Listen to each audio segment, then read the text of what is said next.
This is the Gospel Revolution. Since you're knocking on the door, you're begging to come in, yeah. Unaware that all the while love's been knocking from within. You are the love you see, a perfect yet unique, righteous, holy.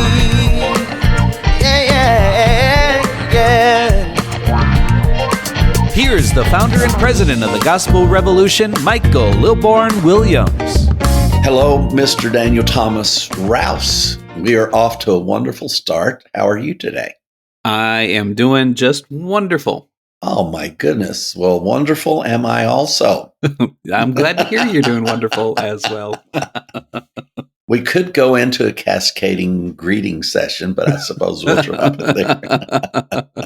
We would benefit from it, but I'm not sure our listeners would. I know. Me and Daniel could sit and tell each other just how nice we are and all kinds of things that we can't say in public. But boy, I stirred up some talk there, didn't I? So yeah, thank you guys for being with us. As you know, we have the same type of show. But the one thing it always includes, even if you get frustrated with us a bit along the way, you have a tremendous amount of information coming at you. The show that just came out on Friday, we are going to glance at that again just a moment. The show that actually is coming out this coming Friday, and we can't even tell you. We can't even explain ourselves about it. But it's just coming at us so fast and so dense. The information is so dense that we are doing our best to deconstruct it for the purpose of looking inside of it. Because this is just massive information. This is massive information downloads.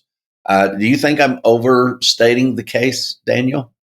I do not think so. I mean, I ruminate on our discussions. You know, you and I have had this discussion before too, as well, that it seems as though with the limited amount of communication that you and I have, it's probably a good thing because it allows us to digest this information, this massive amount of information that's just flying at our way. And if it was coming any quicker, I'd say I have no hair left, but well, and I think that we would inadvertently skip over major parts of information that we are dispensing to the folks that are listening. And I still think we're probably doing that a little bit because of the amount of information. We expect, though, that over time that this information will be ferreted out even deeper, and hopefully by you guys, because we give you enough to where it would satisfy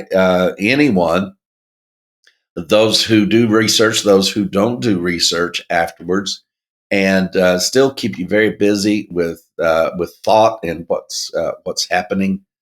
I know it. I'm the same as Daniel. It has done the same thing to me. We just constantly are. The shore is disappearing further and further. We're in the middle of the ocean of this incredible understanding of the Hebrew Scriptures. We have to recap once again for all of our listeners why we think we're here. We think we are here because God called us and crowned us with a crown and said, you don't believe that? I'm getting a little sick over here. I was doing good. I just ruined your whole day.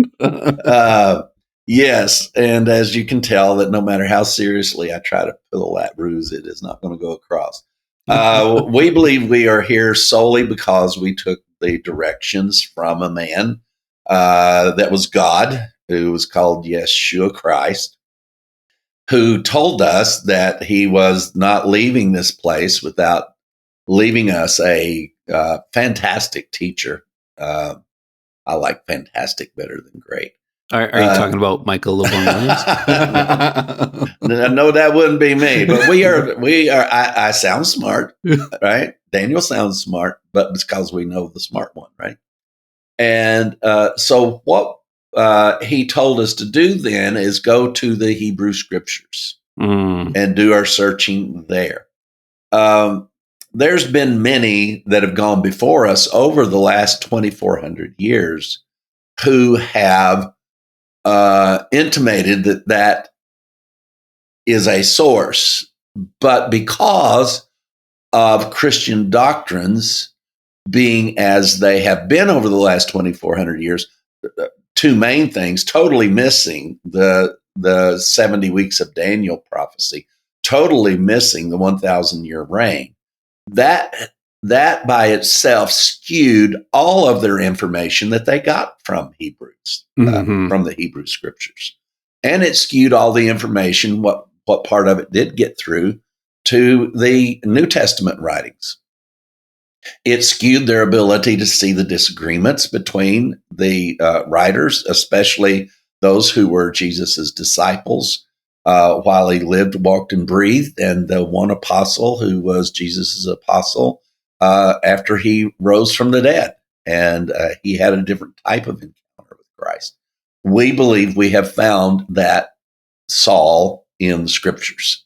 We've got a lot more to share with you about it. In fact, we want you to go back and look at Robert May's session in, I believe it was 2022, session number 6, I think he told me, that he did some on this. And at the time, I just don't think I was ready for it. I remember listening to it, and probably Robert sowed the seeds of this to where that we are now able to openly look at it and consider it.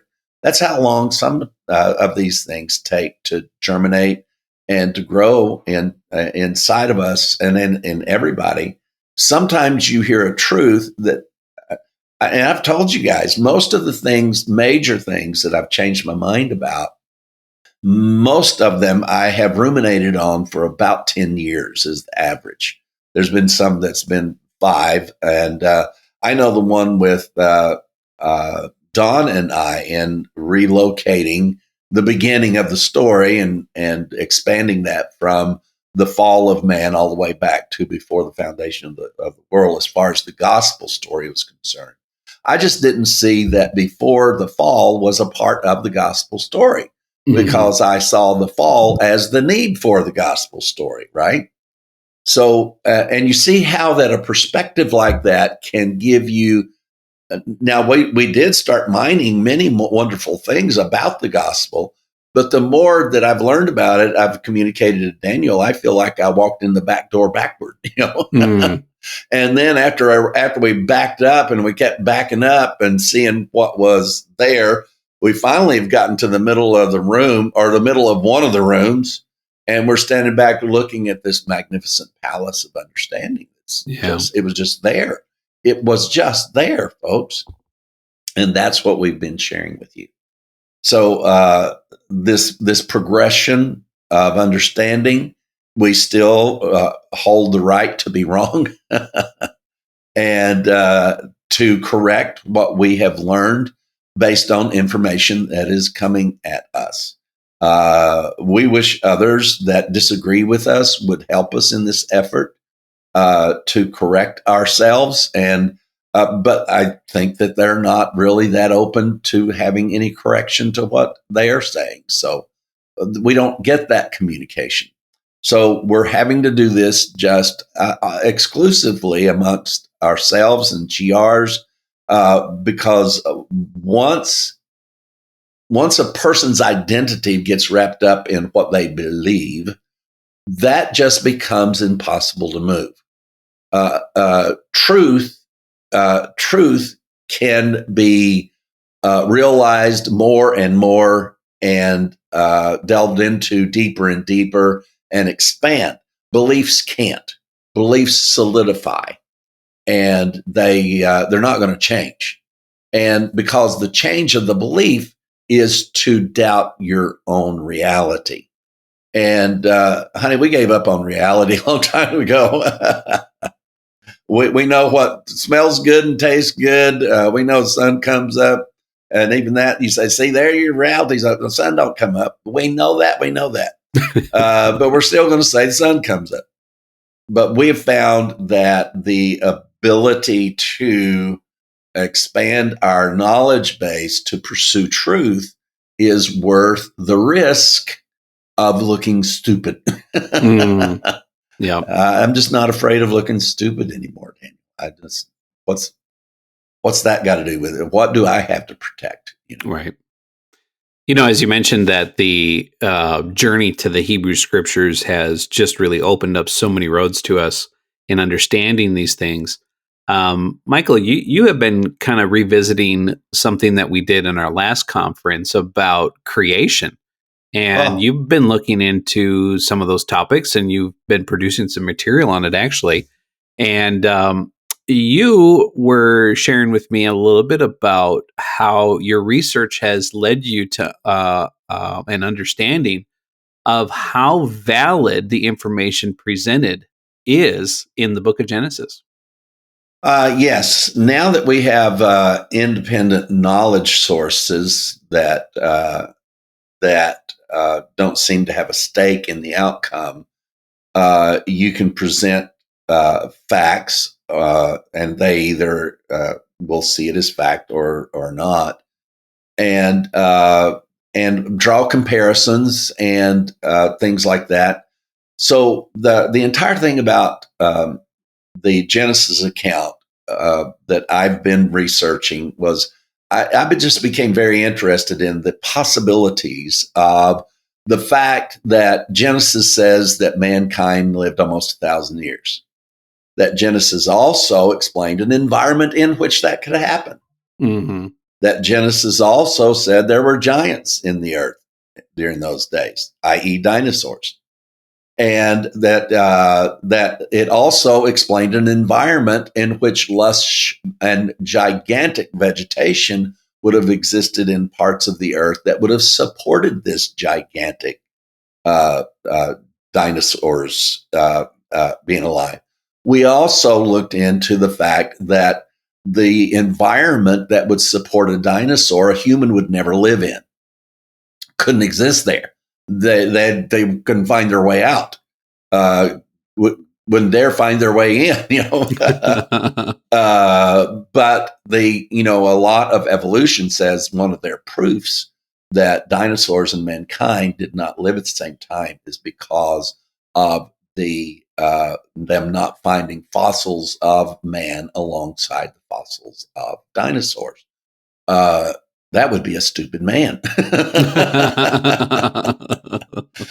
So, contrary to the way it's presented to us by Fred and Wilma and Bam Bam, that's basically what science has produced is this mentality.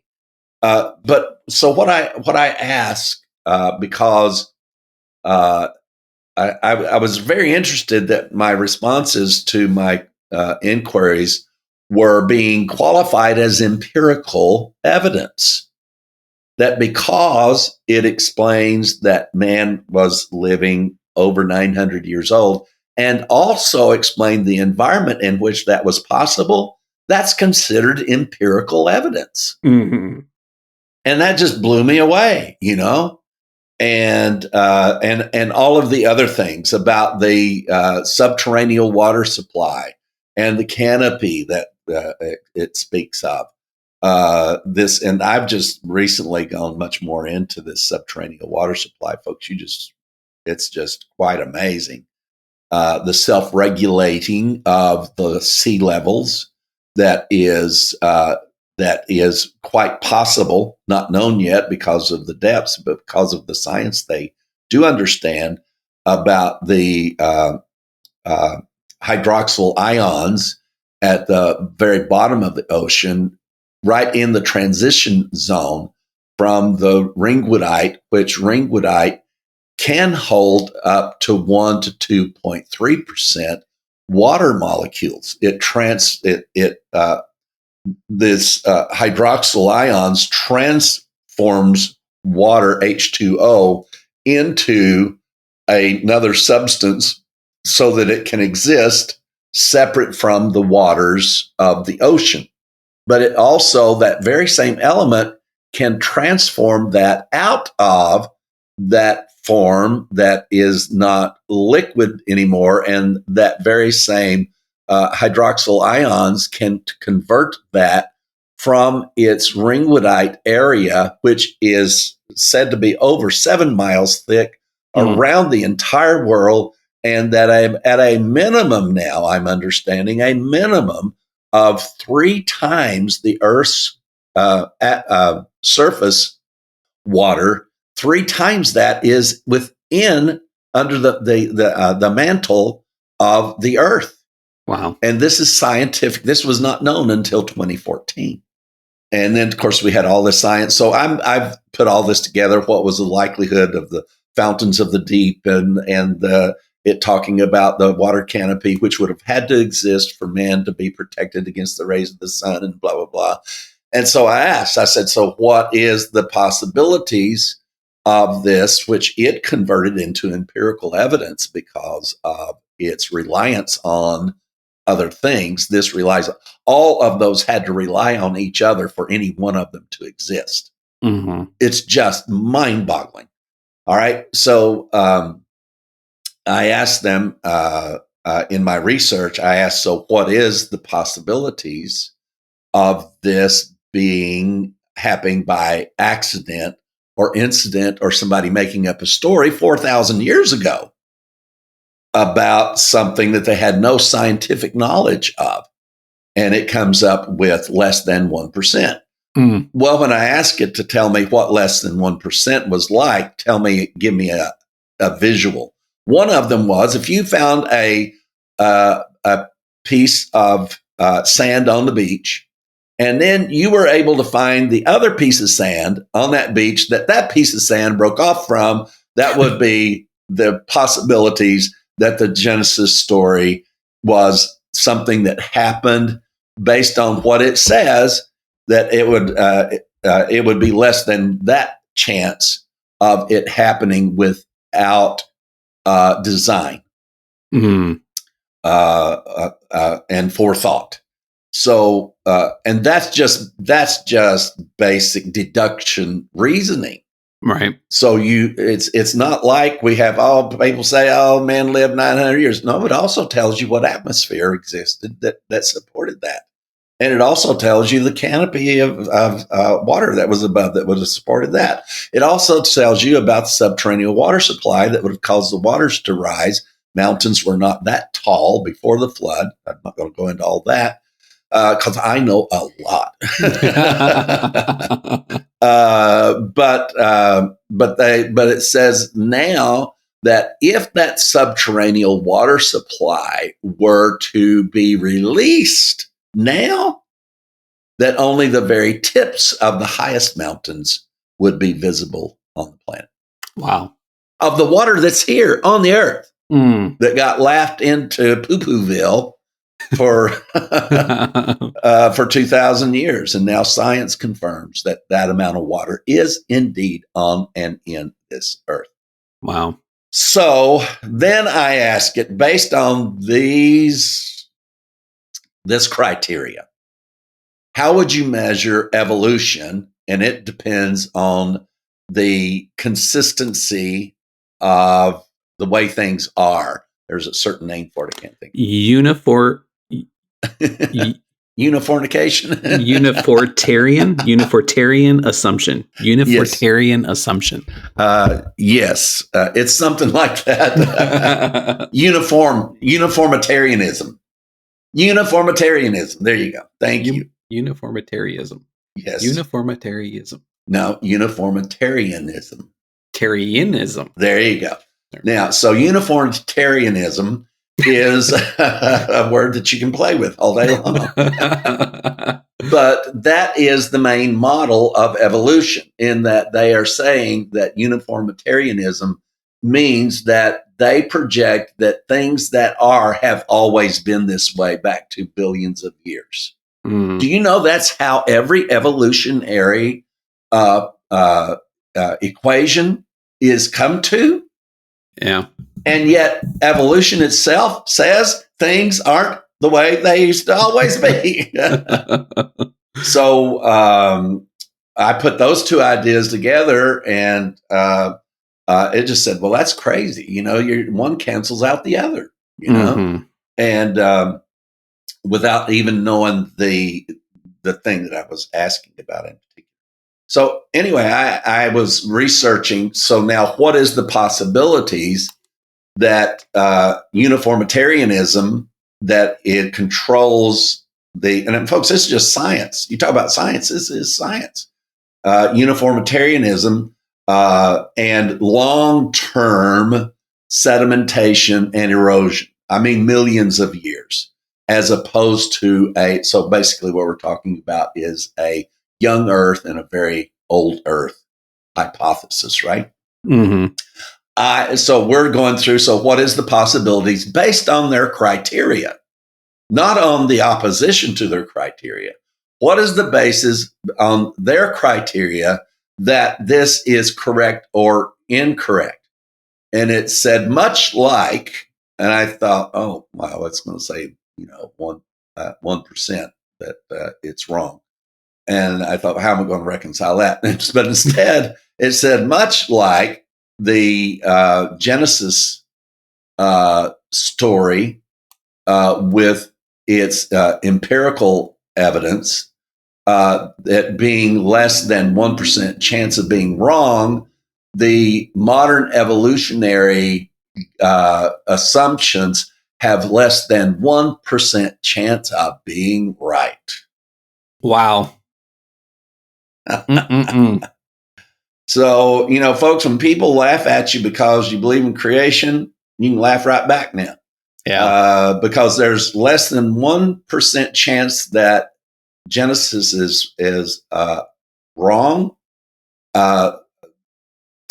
Yes. And there's less than 1% chance, according to science and ethical ways of deductive reasoning, there's less than 1% chance that evolution is correct. My goodness. Yeah. You did that in the little bonus room in the Queen City? I did. It's and that's just a drop in the bucket. I mean, this is something that when they find me dead, it'll have some I'll have some printout from research that I've been doing. And you'll know I died a happy man, right? So, wow. Anyway, I hope that didn't take up too much time, but I don't think, how could that take up too much time when for 2,000 years, the people have speculated about these things, and now we can tell you this is a fact. Yeah. It is by empirical evidence, less than 1% chance that the Genesis account is wrong, and it is by its own evidence and the way that it has reached its conclusions, evolution has less than 1% chance of being right. And Michael, this gives us more validity to stand on the Hebrew Scriptures. That's right. Yes. Because if it gets right in the beginning, then the rest of the story is shown to be proven to be true, as we're doing in our research here, even in the 1,000-year reign of Christ and the 70 weeks of Daniel. Each and every time we come into this, comparing the Hebrew Scriptures to historical fact, we are finding time and time again the Hebrew Scriptures is proven to be true. Without expectation of such. Right. We don't know. I mean, we approach all of this, we don't know. We're asking questions. We're not presenting things trying to manipulate the outcome. We just simply are looking what is there. The end of our last show, Daniel did it to me again. And suddenly he explained the last 3.5 years of the 70 weeks of Daniel. And I was just Well, blown away. they're my weeks, so I should. Well, they're understand it. Daniel's weeks. If you don't understand it, who's going to, right? Yes, and whatever archangels arc over, if I'm not arcing over it, it doesn't exist, right?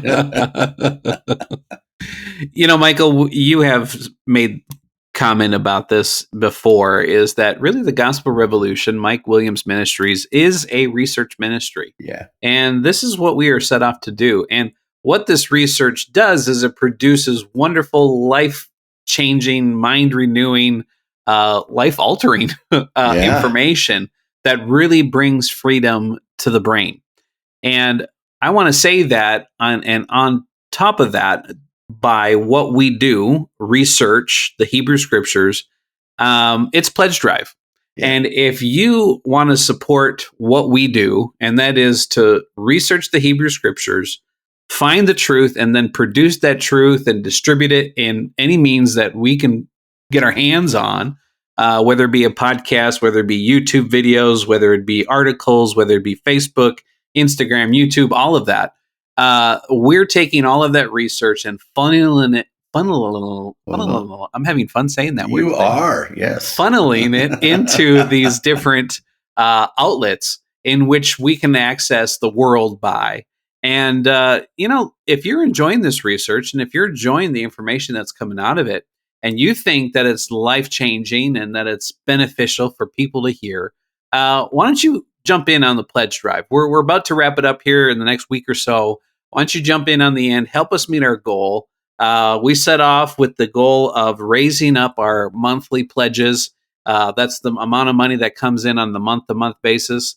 If you want to jump in on that, help us out, reach that goal, we would appreciate it. Also, at this time is a great time to make that one-time donation. Those are also greatly appreciated. And if you want to go ahead and Jeff may have already called you, but you can also call Jeff at 321-220. Hold on. We interrupt this program. Jeff will not be calling you. I did contact Jeff, and he is now working 12 to 14 hours days, and your calls will be done by Papa Mike himself. So, so I answer your phone because I'm too old to be waiting around on you. But no, I'd actually thought about this before I belatedly make contact with Jeff. But yeah, so we are in we're just now letting you know this, but no phone calls up to. So if you're wondering why you've not gotten a phone call from Jeff yet, it's because Jeff didn't do nothing yet. So.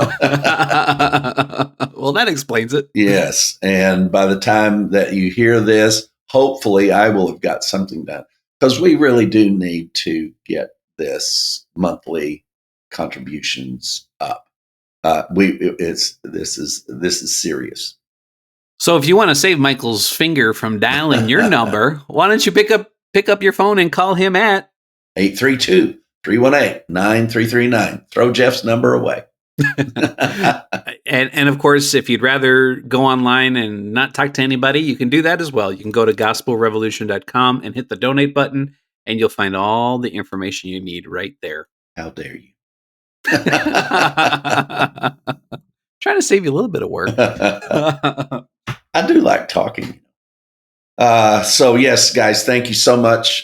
Even with the situation that we're in, we really are not mentioning this or beleaguering the time to talk about it as much as the situation calls for. We're just letting you know we really have got to change the trajectory of where we're going, because it is not good. And we do need to shore up the bases of the monthlies, and in this pledge drive, just to keep us from dipping down below a place where it's going to cost us more money, because we're going into areas that using those funds is going to cost us more funds. We do want you to help. We're not just planning for this week's Gospel Revolution needs, nor next month's or this year or next year's. what I'm doing right now is trying to plan for a future of the gospel revolution in which when I'm gone, it's not going to be left struggling for funds to get done what is done very well. So we don't have to justify our request. We just don't have to do that. You guys know the value of this, as Don told you, value for value. If you actually did that, you wouldn't have anything left in your bank account. You just wouldn't have anything left because the value of this, it's, I've been on the phone with people who's just broken into tears. It's been in the GR for decades, and they just in tears over the whole thing is just so amazing. Okay, now that that's done, let's get back to talking about me, Daniel. There we go. Our favorite subject. So to revisit a few of the things that we discussed last week, Michael, we went through the 70 weeks of Daniel. And really, when you look at it, it's quite simple. It's kind of broken down into three different parts. You've got the part where Jerusalem would be rebuilt. Then you had this time between when Jerusalem was rebuilt and the Messiah came. Mm-hmm. And then from that point, you had one more week of time. And what we got through last week was just half of that last week. So you've got the first part of it where Jerusalem's being rebuilt. This is after the Babylonian exile. The Persian king allowed the Jews to come back and to rebuild and start work on the temple. And then you have this period of time where they lived there. There were several other kingdoms that had come in and kind of had oversight over Jerusalem, but it was always there. And then you have Jesus, the Messiah, Yeshua Christ, born. We have the birth of the Christ. And in the middle of this last week of Daniel, it's cut off. And the Messiah was cut off. Yeah. And we led into that and showed in Matthew 24 how that final week of Daniel was actually cut short. And there was a purpose on it. And then you had the, what was it? The abomination of desolation, or the desolation of abomination? Yeah, the abomination which maketh desolate. Yes.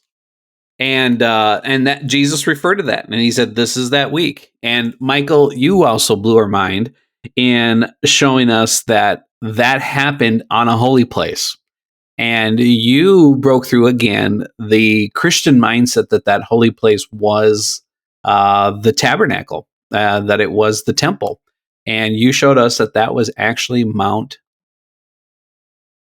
of Olives, the Mount of Olives. Was you seeing if I was paying attention or what? I had three mountains pop in my mind, and neither of them were right. Three mountains popped into my mind. That sounds like a Sunday school song. I had Mount Sinai. That's wrong. Mount Zion. Wrong. That little research that I did on the Mount of Olives astounded me in that we found out it is indeed the holiest place in all of the Bible, Hebrew Scriptures, New Testament. The temple many times has been defiled. God himself left the temple. Mm-hmm. And you know where he went when he left the temple? He went to the Mount of Olives. Mm. And then all of this incredible stuff between David, the throne of David, to Jesus, the son of David, and that David in his time and his being pursued and his life was at stake, stopped on the Mount of Olives and wept. Wow. And then we have Jesus at the Garden of Gethsemane at the Mount of Olives doing the exact same thing. Sorry, I just tried to kill a fly. I didn't have my professional fly catcher here. And that's what happens when I try to kill a fly. You break stuff? Catastrophes happen. It's the Great Tribulation. So, with what I'm looking at, this entire 7-year period, one of the terms is called the time of Jacob's trouble. in some interpretations, especially within dispensationalism theology, the 70th week is associated with a period of tribulation for Israel as described in Jeremiah 30, verse 7. So this, from what I can see, the entire week, the entire 7 years, was the beginning of what was called tribulation until great tribulation, is what I'm seeing, Daniel. Mm-hmm. So the tribulation period started with the beginning from the time Jesus was baptized in the river Jordan, and then was tempted by the devil. Immediately he was taken into this was the beginning of the tribulation. Mm-hmm. All right. So now, if you go into the Hebrew scriptures and see what was happening, and especially even into Revelation, and seeing what was happening in the background in the spirit world, there was a war in heaven. Yeah. Hello, there was a whole lot of things going on. And this was an incredibly turbulent time and a great tribulation, because this was the first time the leaders of the Jewish temple were being challenged about their authority. This was a tribulation. It wasn't the great tribulation, but it was a time of tribulation. And guess who was tribulating everything? It was Jesus, and he was causing a lot of tribulation for them. And I mean, look at the conversations, and you don't call that a time of tribulation, right? You got to realize who they are talking about. So. And of course, then you get all of the millennial groups throwing their opinions in.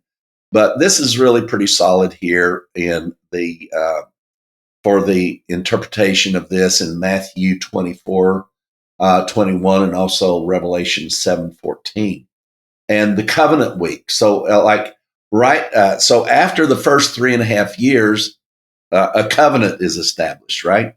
Mm-hmm. All right. So that would be the crucifixion. Is that correct? Yep. All right. I mean, I'm really asking questions here because I mean, this came upon us so quickly at the end of the last show. And of course, I've been down at the bottom of the ocean studying out ringwoodite, so I don't know what's going on.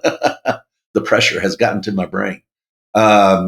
So here we have this last week of Daniel's prophecy, one of tribulation. And, it's kind of hard for us to say that the tribulation began with the ministry of Jesus Christ. Mm. But it was a time of tribulation.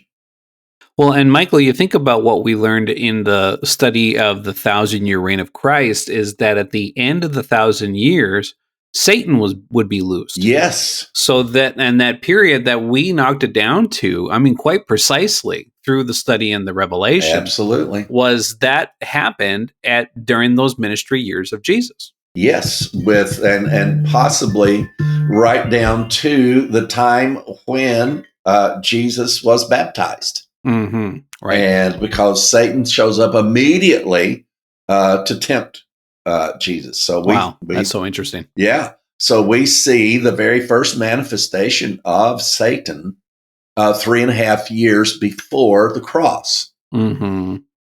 Now, folks, you can call it whatever you want, but we can't make up the numbers. 3.5 years before the crucifixion, Satan shows up.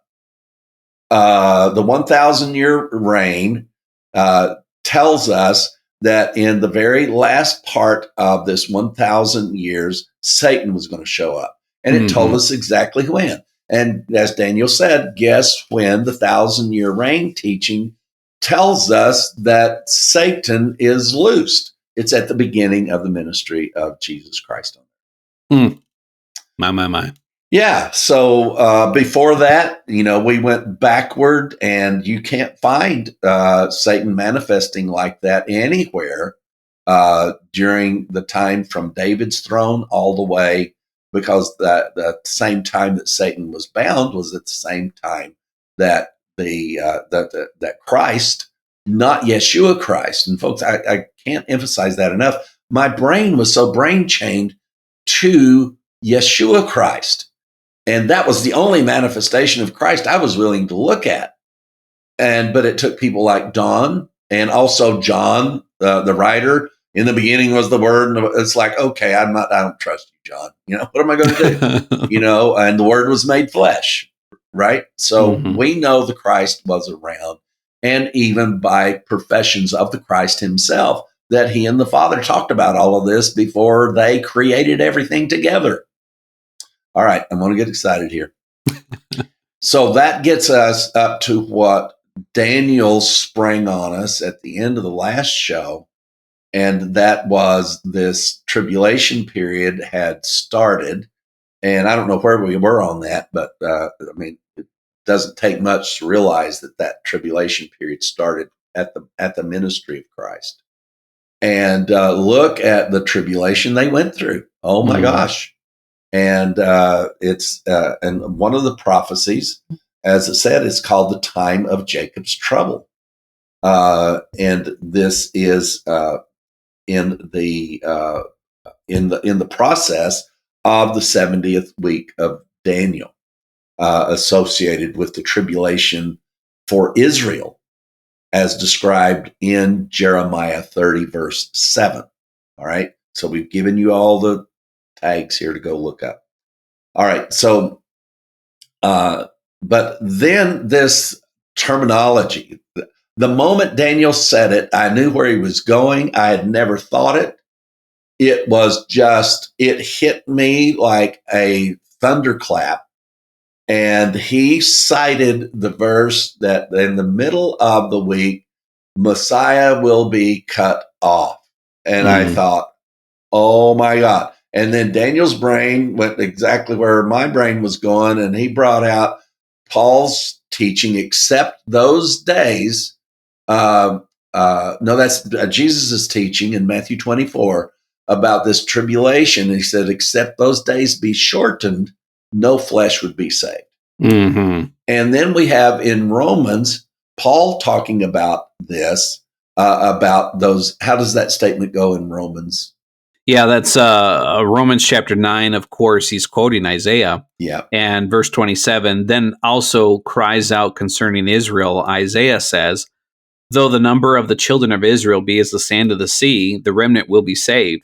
For he will finish the work and cut it short in righteousness. Wow. Because the Lord will make short work upon the earth. Wow.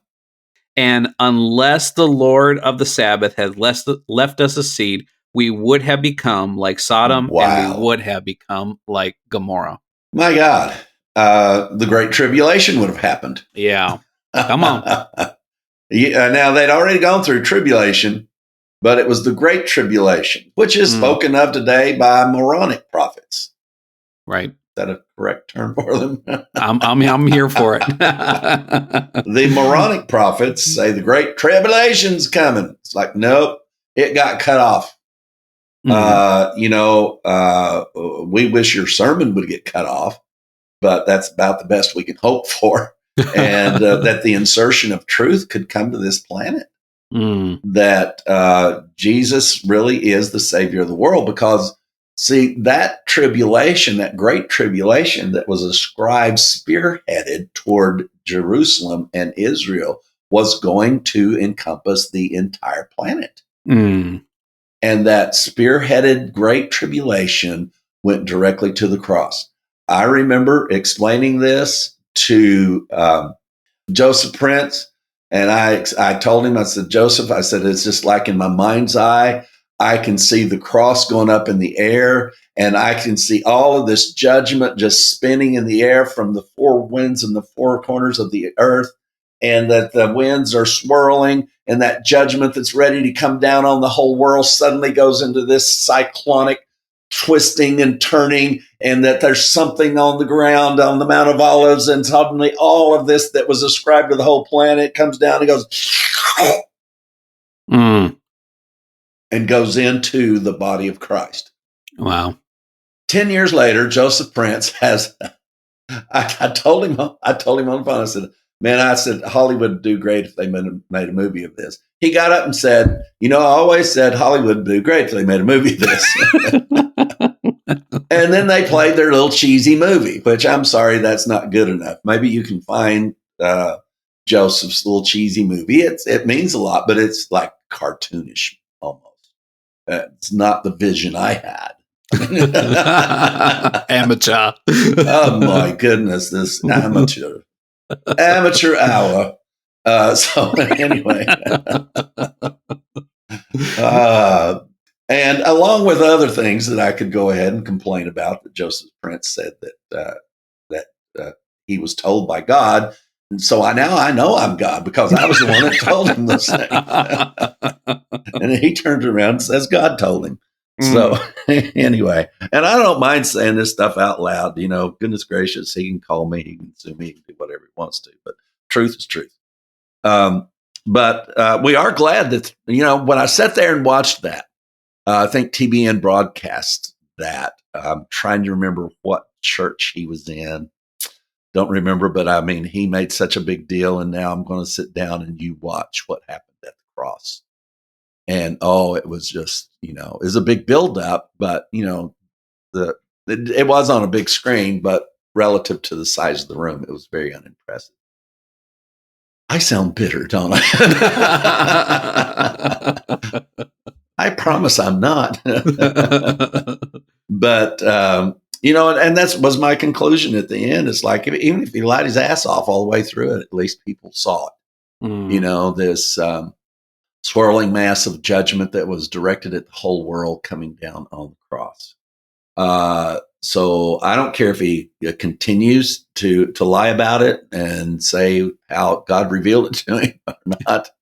That just makes, like I said, makes me know who I am now. So, and that really goes with the picture Jesus painted for us in, I think it's John chapter 9, that if he would be lifted up, he would draw all. And we understand that the subject there is judgment. Yeah. That if I be lifted up, I will draw all judgment unto myself. And then he made the statement, now is the judgment of this world. Oh, man, I tell you. And Daniel, we've got to go to that verse, and we've got to look up those voices. And John chapter 12. John 12.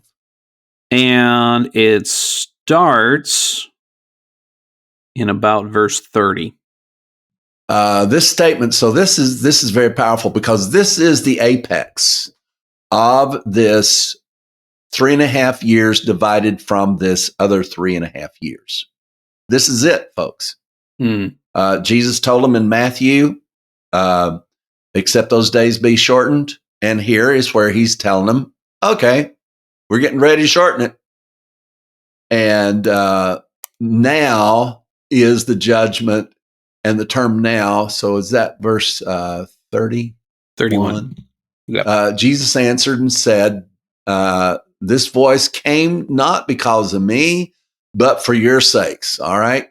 Now, N-O-W, which means now, at this present time. So those that have delayed judgment for you, they don't know what now means. This generation shall not pass away. Oh, well, it's just the generation that now. Does that do it for you? So now ought to do it. So now is the crisis, and that is judgment all the way through, condemnation, damnation, accusation, divine, especially justice of especially divine law, for or against a tribunal. Now is the judgment of this world, and it means exactly what it says. It's this one, not some other one. And the word world is cosmos. Cosmos. It's not a judgment for Jerusalem. which would have been oikomene. If Jesus had used oikomene, we would have known that this was just Israel's judgment, right? Mm-hmm. And if he had used aeon, we would have known that the judgment was only for the end of that age. But this judgment was what is, everybody knows the term cosmos means the whole dang world, right? Now, and now means now again. And this term, which is translated as the word shall, is not here. The term shall is not here. This is the word that means sent away, sent forth, dispel, expel. So now is the judgment of this world. Now expel the prince of this world by expelling out. All right, shall is not here. Surprise. It's just, the King James Version and in other versions also have carried this shall, should, and would be, should be, shall be. And I'm ready to say probably 99% of the time it's just not there. Mm-hmm. There are words for those terms, but they're so misused, it's unbelievable. But you've got to understand that they were in a mindset, even as they were recording this stuff, that there was a future event, even as they told the story. Mm-hmm. Right. It was still in their mind. There was a shall be, there was a should be, there was a would be, but none of those are there in the original Greek because they do not exist in the original Greek. Mm-hmm. Even though they did exist in the minds of those who, many years after the cross, that this was all put together, up to 300 AD, that much of this got placed in a book at least, and handled who knows in how many different ways. But we do have some real good representations of it here. You say, well, then why should we believe anything that's in the Bible? You don't have to believe anything that's in the New Testament unless the Hebrew Scriptures confirms it. So we don't care whether it's right or wrong. New Testament, yeah, it's a raggedy mess. Can you get anything out of the raggedy mess? You sure can. Mm-hmm. By taking it back and comparing it to the Hebrew Scriptures. Yeah, we've been able to see how that Peter and John and misquoted Hebrew Scriptures, and we see where James made one up. I mean, he just made one up. Mm-hmm. Doesn't even exist. And then we see where Paul absolutely was consistent. I've not found one place that we have seen to be Paul's writings that he inaccurately quoted. Every place that is pseudographical, it's almost like a very deliberate misquote, such as Ephesians chapter 4, where suddenly instead of the New Testament saying that God gave gifts unto men, pastors and teachers, it's just the opposite. It says that God received gifts from men, and the gift he received was Christ. They turned that whole thing upside down and turned Jesus into a splintering into a multiplicity of authorities. And that ain't fair. It's just not fair to do that. And we reject that. We reject that authority structure. It is not in Paul's writings. Paul does not affirm it whatsoever. Peter does. James does. John does. But Paul does not. Paul did his best to make sure that we knew that authority structure had become horizontal and was not an authority structure at all, but an equality structure. And then he says, and if I be lifted up, and it's like, well, what do you mean about lifted up? Well, you only have to read a little further, and it says, this said he, pertaining to what means of death he would die. Mm-hmm. And it simply means to be elevated. Now, when there's the prophecy about when his feet shall touch the Mount of Olives, this, if people knew what they were talking about, they would be having that right here as a reference. Mm-hmm. Because that prophecy about when his feet touches the Mount of Olives That is the culmination of the 1,000-year reign. It's the culmination of the all the way up to the first 3.5 weeks of the last 3.5 years of the last 7 years of the 70 weeks of Daniel, whom we humbly have here with us today. This he said, signifying what death he should die. So he said, if I be lifted up, I will draw. So that means to drag.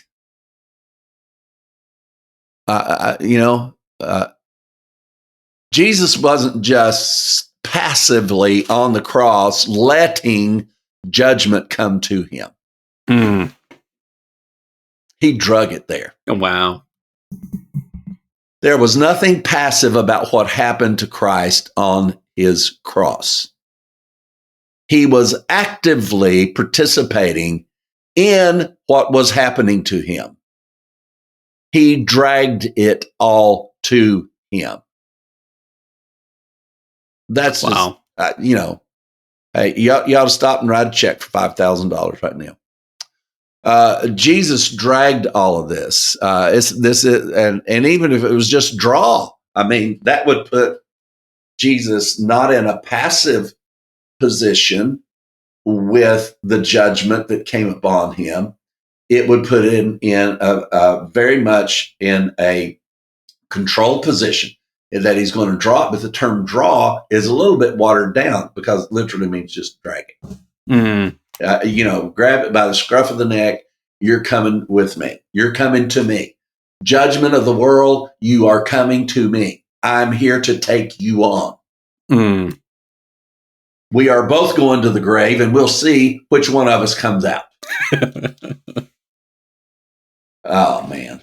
I love it. So let me see if I'm getting this picture right, Michael. So we have Daniel said that there's going to be 7 years, and it's going to be awful. Jacob's troubles. Yeah. Yep. Jacob's troubles.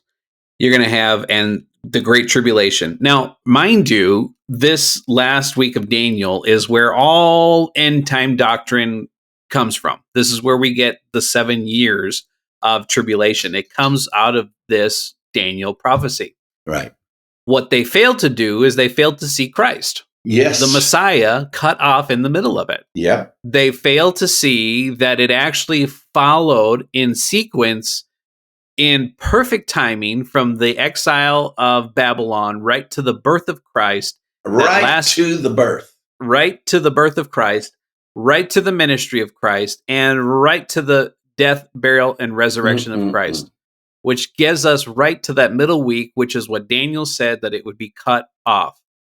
Now, what that cut off did now, what happened in that 7 years being cut in half is, Michael, all of this picture that you painted of this judgment swirling all over the world from the four corners of the earth, all of that was ready to happen. Yep. If it was going to happen, it was going to happen at that time. That was the moment. That was the moment. That's what Jesus said. Yeah. And we saw that all in prophecy. The prophets talked about it. The prophets talked that it was so terrible and so awesome that there would be no flesh left. No flesh would be saved. None. Not just Jews. Mm-hmm. Well, this covenant, it's just, this whole thing's just Israel. It wouldn't have been just Israel on the during the Great Tribulation. Right. It says all flesh. So who all needed to be saved if all flesh was going to be destroyed? This just gets bizarre. Yeah. These quirky little niches that people carve out, put their heels in, and say, "To here and no further, no further." I mean, they do. I hear them shouting that all the time. But they're stuck there. They are stuck there, and it's true with our 70 AD friends. Now they do the best job, I have to tell you, of putting everything of prophecy in the past. But see, there are full preterist I wouldn't say half-assed preterist, but I do. Partial. Yeah, partial. There you go. I don't have to say half-assed. I'll do it. Well, you can. Okay. No opposition here. I won't. I won't say that. I promise. All right. So You already did. You snitch. And at least they say it was all fulfilled in the 1st century AD. But you see, they have things about a second coming and of this and of that and the other. All of them have something. I think there are some full preterists that actually do think that everything was finished by 70 AD. But with Christ becoming the temple by his own decree, when he talked about that temple, here's the problem that our preterist friends have. Show me a pattern, a place in previous times where 2 temples existed at the same time. Because when Jesus rose from the dead, wasn't that the new temple? Mm-hmm. So you're telling me that the new temple was established before the last temple was destroyed? Mm-mm-mm. You got a little hitch and you get along there, and it don't work. It just does not work. You cannot validate 2 temples in existence at the same time. You're either going to have to deny Christ or deny that 70 AD was the fulfillment of anything. That was rather severe, wasn't it? I was going to say, oh, snap. So, Michael, as all of this judgment is swirling, all of this judgment is about to be unleashed, all of a sudden, it seems like it just hit the brakes. Yeah, it started being drug another direction.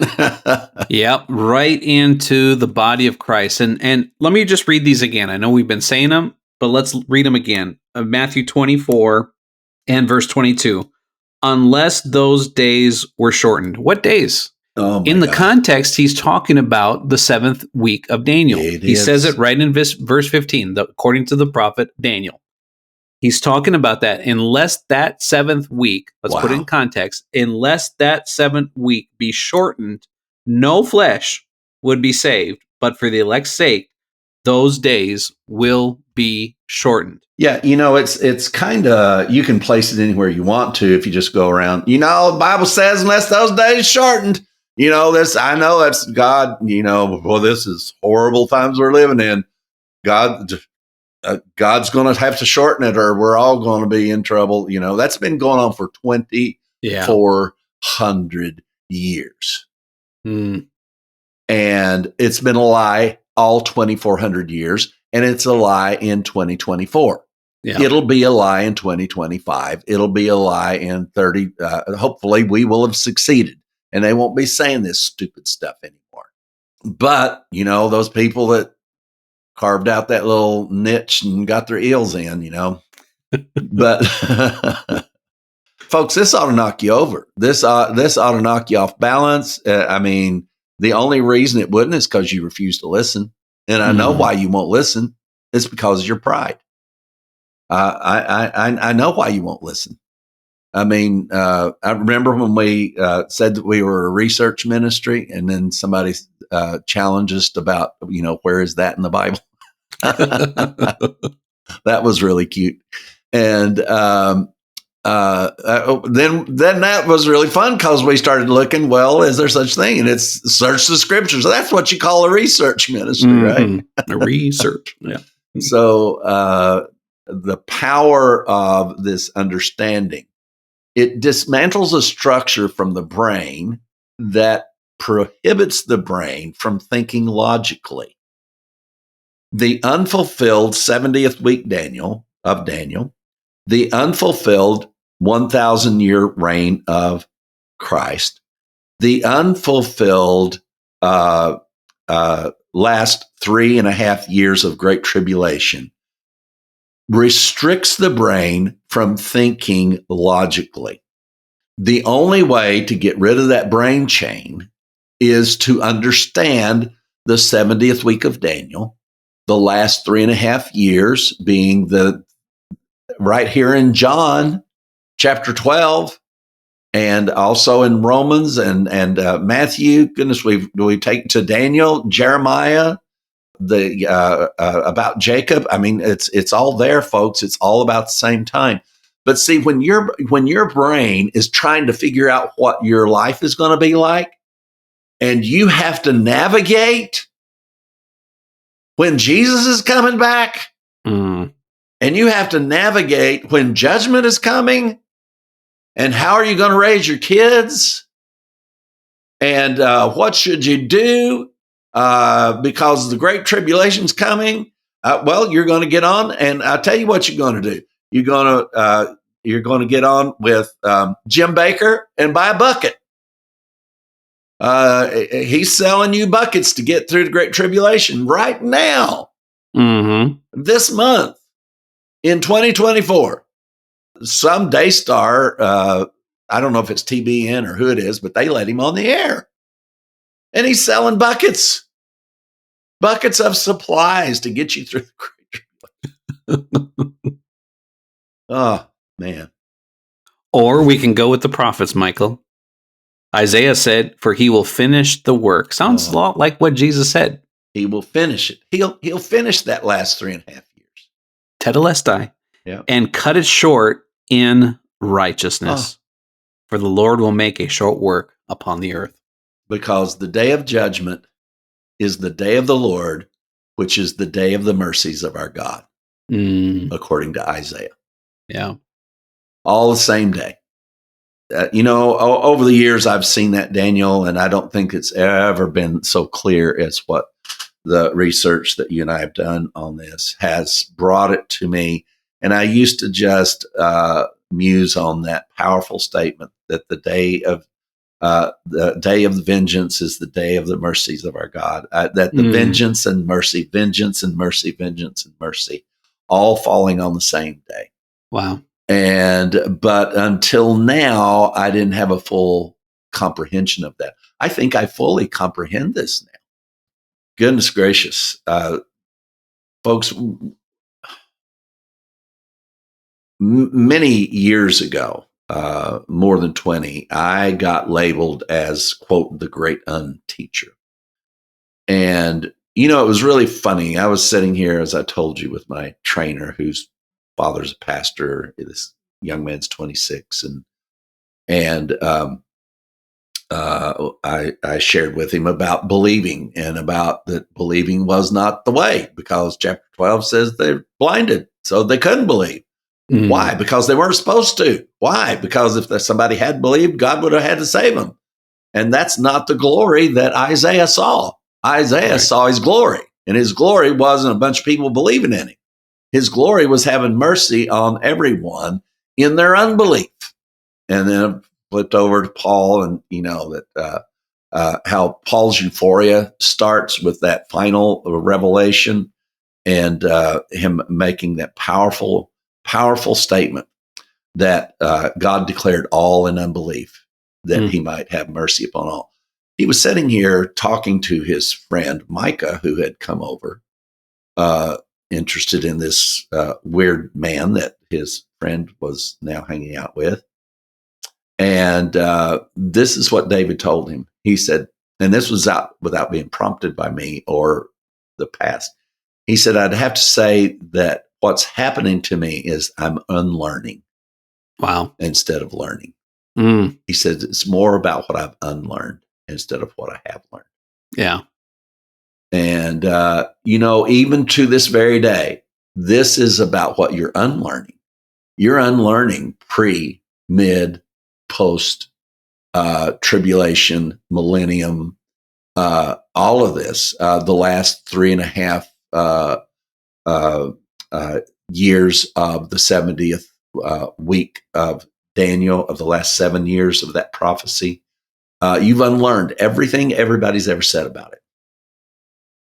Everything everybody has ever said about it. And now you know who gets all the credit. Why do Christians go around saying, well, I just give Jesus all the glory? Because they don't know he already has it. I just give him glory. Well, if you knew what the King of Kings and Lord of Lords did, you wouldn't be having to go around giving him glory. You would be acknowledging his glory. Wow. You texted me the other day, Michael, and reminded me about a story in the Hebrew scriptures about a man named Jonah. Mm-hmm. And this story of Jonah, who spent 3 nights in the belly of a fish, tells this very story because he went and he told the people of Nineveh that unless they repent, change their ways, that there was a judgment coming. Mm-hmm. Then he ends up spending 3 nights in the belly of the fish, which is likened to Christ spending 3 nights in the grave. And then he came out, and the result of that whole story was the fact that Nineveh, the judgment that was due to Nineveh, never came. Judgment never came. And that's what we see time and time again in this prophetic story. Mm-hmm.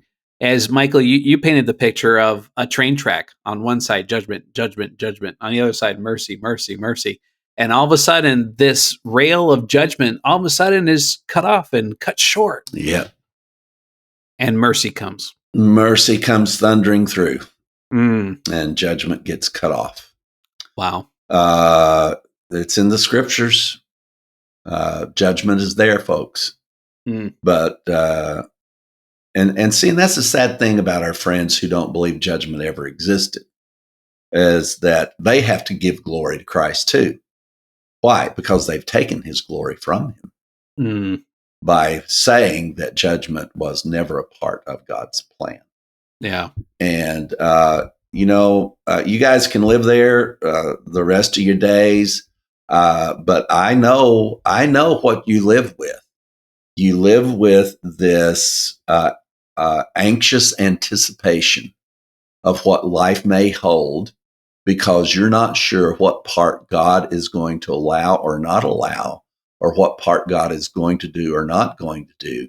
That's why when anything happens, you lose your peace. You start worrying. I've seen it. You guys get on there and you publish your little clips about praying for your families and stuff, and you're so filled with worry and angst, it's just unbelievable. And but that's why you're in worry and angst. You see, we did get deceived in thinking that worry and angst is a sign of love, but worry and angst is a sign of not knowing the truth. And we know the truth, so we don't have to live in that. We don't have to live in guilt. And that's like I was telling one of my new friends the other day. I said, the one thing you got to know is the end result of this. I can sit here and preach to you all day long for the next several months, and just give me some water and food, and I don't even have to stop. But I told him, I said, I could tell you all that, or let me tell you what my experience has been of these things, because you need to be forewarned as to what this can do to you. And so I started down the list. I said, I feel no guilt ever, no matter what I do. And I said, according to psychologists, I'm a psychopath. Because modern day psychiatry says that someone who cannot feel guilt and shame is a psychopath. But see, that's like evolutionists extrapolating backward from what they think always has existed. But see, I know there's a different past. Yeah. Therefore, I live a different future than they do. And, I do not live in worry. I do not live in angst. I do not live in guilt. So what's it like not to worry? I can't tell you. How did you get there? I can't tell you. I can just tell you this has been the end result of this gospel. I'm not setting it out there as a standard for everybody to strive, because I'll guarantee you the moment you start striving for it, it'll evaporate, because it's not something to be strived for. Nothing about the consequences and impact of the gospel can be strived for. It's just a result of. And this incredible peace. There is. I was talking to my brother the other day. He's one of the best men you'll ever meet. He's 83 now, and I'm telling you, he was on a Jag, and he was laughing like I've never really heard him laugh before. But I know some of the ideas that our father put in him being the oldest child. They didn't tell me nothing. I was number 6, Mikey, come on. That was all I got, right? Gary got things explained to him. So I was the luckier one. And, but my dad, I knew after I was grown that my dad believed in soul sleep. This was a big doctrine up in the mountains in East Tennessee, that when you die, you go into soul sleep and you're asleep in your casket. Mm. My dad was terrified of death. I knew that right up until he took his last breath, and he was afraid of it because of soul sleep. My brother is now talking. He was talking to me about sitting in the office, and he's 83, and he said, "This most beautiful." I'm not going to try to talk like my brother. It could be considered insulting, and I would not want to do that. Put it this way: he's East Tennessee, and he married an even more East Tennessee. And so he's explaining to me, he's sitting there listening to this music. He said, "Mike, it was just so beautiful. I just put my head back and I just thought, this is the most beautiful thing I've ever. I wonder if I can get them to pipe this into my casket." So I thought, okay, so I got to teach just a little bit here because my brother's thinking he's going to be laying in a casket listening to music. And something he picked up from my dad. More than 75 years ago. Yeah. And here it is still with him. Wow. And so we talked about it. And the one thing we left with was that neither one of us know what's going to happen, but we know it's going to be good or nothing at all. We don't know. And he became comfortable with not knowing. But the one thing he did know, he said, I see him trying to imitate my brother. I'm not going to do that. He said, "Well, Michael, this is what I think about this. I really have no need for music to be piped into my casket." And I said, "No, my dear brother, you really do not." It was a fun conversation. And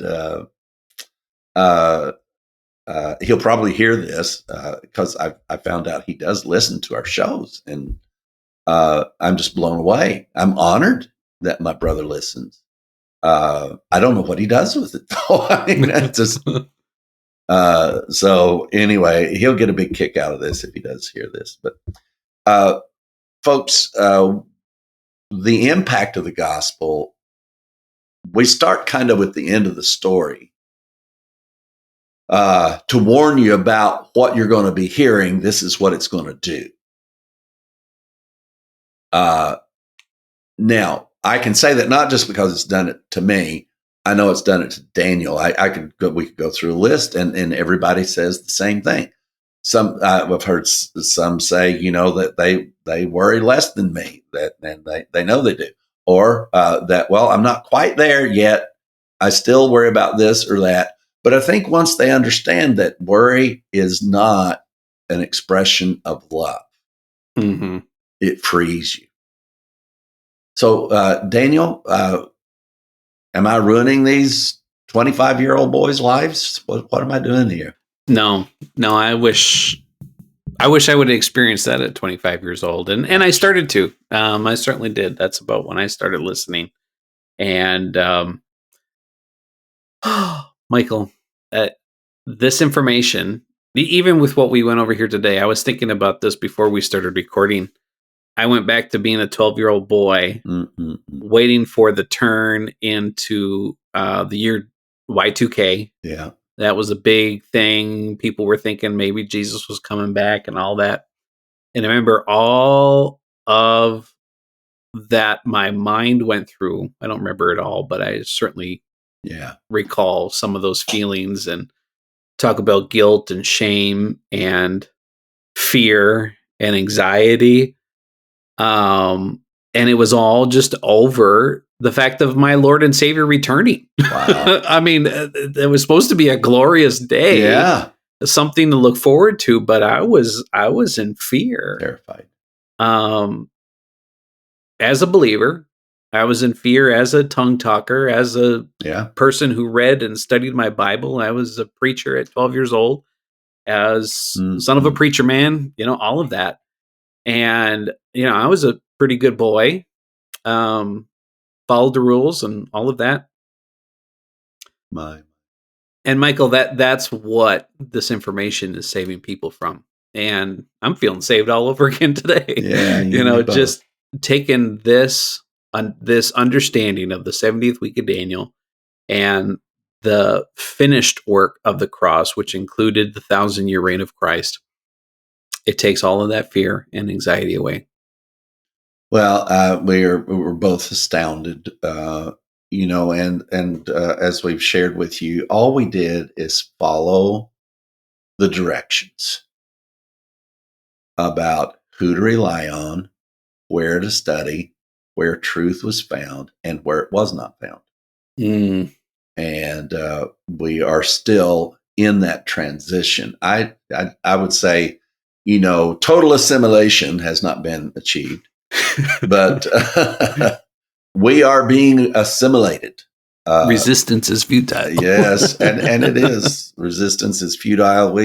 Once the Hebrew Scriptures captures you into its magnificence, its accuracy, its power, its consistency, my gosh, its lineage, its the people whose names were specifically given to them about what they were going to do, not what they did, and their names measuring up to their lives measuring up to their names. Even deceiver, it ends up that it turns out to be a deceiver, and all of them, they're just magnificent, which Don Bartlett did a magnificent job for us on those. Yeah. Well, Michael, I don't know what else to say other than I feel saved all over again. Yeah. It is a beautiful experience. Guys, I don't know if I'm going to call anybody or not. If you've gotten to this recording and nobody's called you, just know that we're just leaving this up to you. Goodness. I don't like asking for money. It's the last thing in the world that I'm comfortable with. And I have friends that, when I go through a rough time, and then once I get past it, they actually get angry with me. They said, "Michael, why didn't you tell me about it? I would have done something." I don't know. It's hard for me. And I think a lot of it stems from all the manipulation and control of the asking for money that it came out of. Just naturally as a person, I shouldn't have a problem asking a friend that I know can help and wants to help. But I think I'm still trying to live down some of that manipulation and control that Daniel, you and I both were very experienced. Yeah. I think I was better at it than you. I think so too. And so it is. We must leave you, family and friends. If you'd like to make that pledge, then call Mike today at 832-318-9339 and speak to him about how you want to participate, or go to www.gospelrevolution.com and hit the donate button. You can find us on your favorite social media network, Facebook, Instagram, and YouTube. Please be sure to hit that subscribe, share, and like button on whatever platform you are listening. Now it's good night from Daniel Rouse in the frozen tundra. And it's good night from Michael Williams right here in still cooling Clarksville, not beyond what I can handle, but I will certainly let you know when that happens. Guys, we do really care. I think about so many of you on a daily basis, and your faces, our experiences sitting around pools and and at hotel rooms, talking about the gospel, and meeting at those little meeting rooms and restaurants and places. And I remember all the big meetings too, but for some reason, those just don't impact me like those that took place after those days. And immediately after those days, there shall come a great falling away. I mean, it's prophetic. So, what can you do? So we've experienced the great falling away, and we are happy about it, and very happy with where we are. If you have listened previously to the Gospel Revolution and somehow you found a more personal spirituality and it has let you down, please understand the gospel is still here for you. Because I know if you found a personal spirituality, it has let you down. We sure hope that you enjoyed today's Powercast. And remember, we'll be here to do the same thing all over again next week, only better. Since you're knocking on the door, you're begging to come in, yeah. Unaware that all the while love's been knocking from within. You are the love you see, a perfect yet unique, righteous and holy. Yeah, yeah, yeah.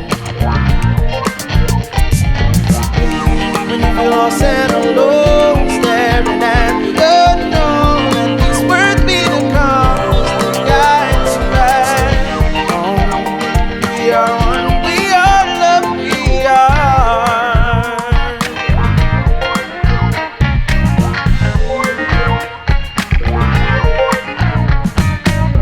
Know where you gotta be, nothing to complete. It's not a thing that you need, you're the love.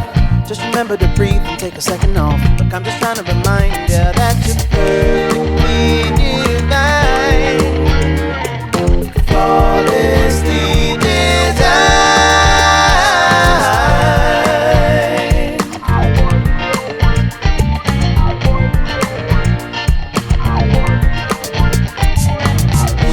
When you feel lost and alone, staring at the unknown, let these words be the compass that guides you back home. We are one, we are love, we are. Yeah, yeah.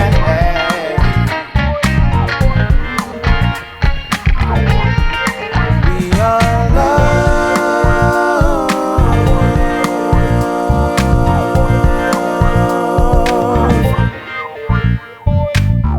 Deconstructing religion and barbecuing the sacred cows of Christianity before your very eyes. You are listening to The Gospel Revolution.